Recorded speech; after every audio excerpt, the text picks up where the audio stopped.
Les peuples noirs, l'un des plus grands groupes ethniques du monde, ont une histoire riche qui est documentée même dans les Saintes Écritures. Étonnamment, la Bible parle des origines du peuple africain, y compris leur mélanine, leur roi et leur reine. Dans cette vidéo, vous découvrirez des faits amusants sur les ancêtres bibliques des peuples noirs et africains. S'il vous plaît, laissez vos commentaires et abonnez-vous à la chaîne. Selon les Saintes Écritures, tous les peuples actuels sont les descendants des 3 fils de Noé, Cham, Cam et Japhet.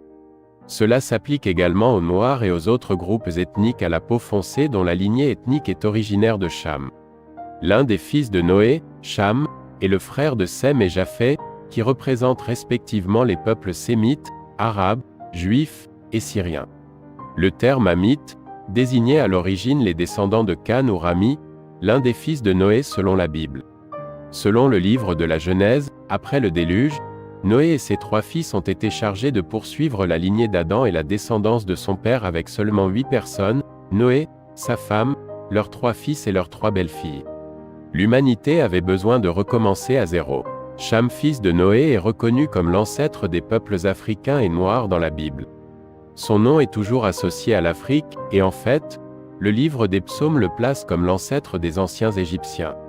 Il est intéressant de noter que dans l'Antiquité, les anciennes traditions rabbiniques du peuple juif et d'autres traditions anciennes ont toujours identifié Cham comme l'ancêtre des peuples africains.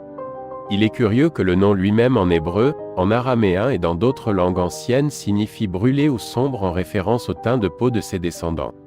Dans le chapitre 10 du livre de la Genèse, entre les versets 6 et 14, il est possible d'obtenir plus d'informations sur la lignée de Cham, également connue sous le nom de peuples hamites. Le texte présente les descendants de Cham Cush, père de plusieurs peuples africains, et Mizraï péré des anciens Égyptiens. Il est important de mentionner que les Arabes, les Juifs, les Syriens et d'autres peuples se réfèrent à l'Égypte. D'autres fils de Cham sont également connus sous le nom de Fout et Canaan, qui est le père des Cananéens et non des Africains. Il est essentiel de comprendre que Canaan représente une région distincte en termes de peuple. Les fils de Cush comprennent Havila, Sapta, Septika, Rama, Shiba et Nimrod. Au début de son règne, Babel entre autres villes faisait partie de son domaine. Nimrod, qui était un ancêtre des peuples autochtones de l'ancienne Babylone que les Sumériens ont quitté pour la Syrie, où il fonda 2 ou 3 villes. De plus, Mizraï était l'ancêtre des Ludites qui sont des peuples nord-africains tels que le Hanimite, les Habis, Naphtuat, Patricides et Casualites. De ceux-ci descendent des Philistins et des Pickpockets. Le fils premier-né de Ham, Mizraï, a donné naissance à de nombreuses nations et peuples, y compris le peuple éthiopien. Tous les Éthiopiens descendent de Cush, tout comme le peuple de Nubie aussi connu dans l'Antiquité comme le royaume de Cush. Ce sont les principales nations et peuples. Ces peuples ont été engendrés par Cush fils de Cham, le premier fils de Cham. Ils ne se limitent pas à Cush et à la Nubie, y compris le royaume de Cush, le royaume de Nubie et les anciens Sumériens. Nimrod, fils rebelle de Cush, est considéré comme l'ancêtre du peuple soumérien. En outre, les peuples de l'Inde du Sud, y compris ceux originaires de la région, seraient d'origine Cush, tout comme de nombreux autres Africains tels que les Maliens, les Érythréens, les Kenyans, les Congolais et les Bantous du Gabon. Le terme Cush est souvent associé à l'Éthiopie, au Soudan et à l'Afrique dans la Bible, et sa signification littérale est Éthiopie ou noir.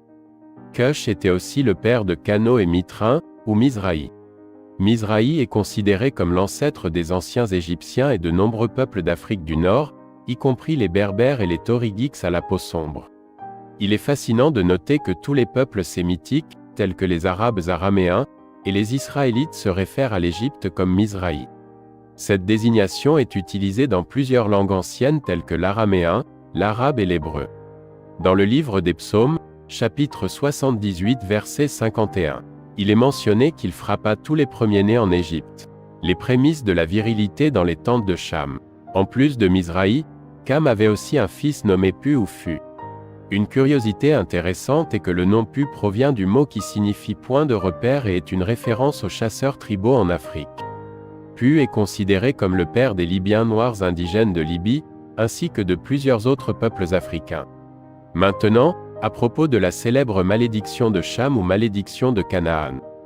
Beaucoup de personnes dans l'Antiquité ont mal interprété la malédiction du Cham ou de Canaan, décrit dans le livre de la Genèse chapitre 9.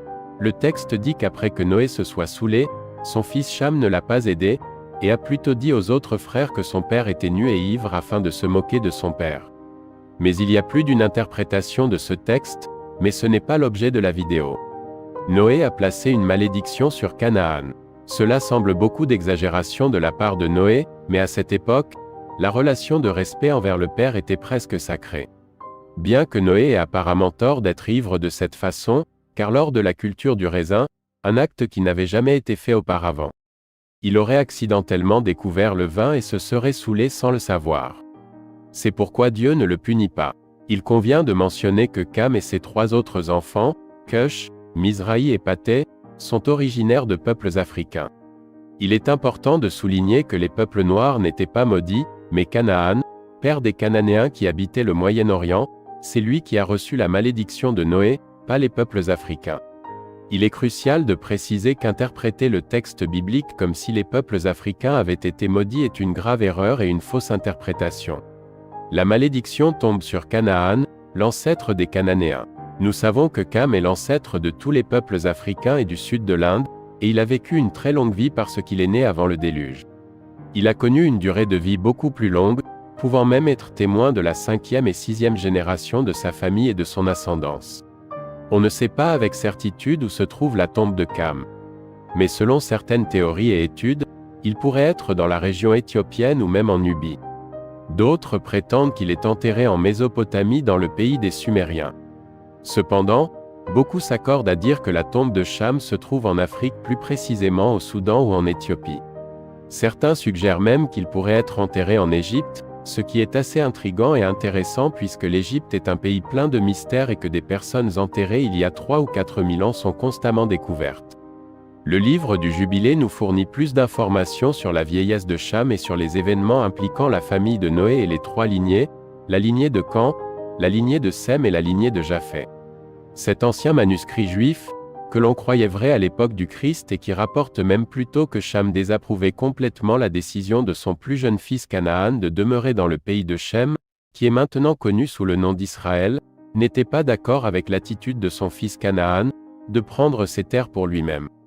Dans le livre des Jubilés, il est rapporté que Cush et Mizraï, les frères de Canaan, ainsi que leur père Ham ont désapprouvé la décision de Canaan d'habiter dans le pays de Sem, qui est la région qui correspond aujourd'hui à Israël comme Cham. Ils montrent également leur désapprobation de l'attitude de Canaan. Ils vont à Canaan et lui ordonnent de quitter cette terre car ils croient que les terres africaines sont réservées aux descendants de Cham. Cependant, Canaan désobéit et continue d'habiter dans ce pays, ignorant complètement la volonté de son père et de ses frères, Mizraï et Cush. Le livre des Jubilés rapporte que Cham fut le fondateur de la première ville et la première province après le déluge. Il a nommé la ville d'après sa chère épouse, Nil-Tamo. Merci à tous ceux qui ont regardé jusqu'à présent. S'il vous plaît, laissez votre like, c'est très important. Partagez la vidéo afin que d'autres personnes puissent la regarder et s'abonner à la chaîne. À bientôt.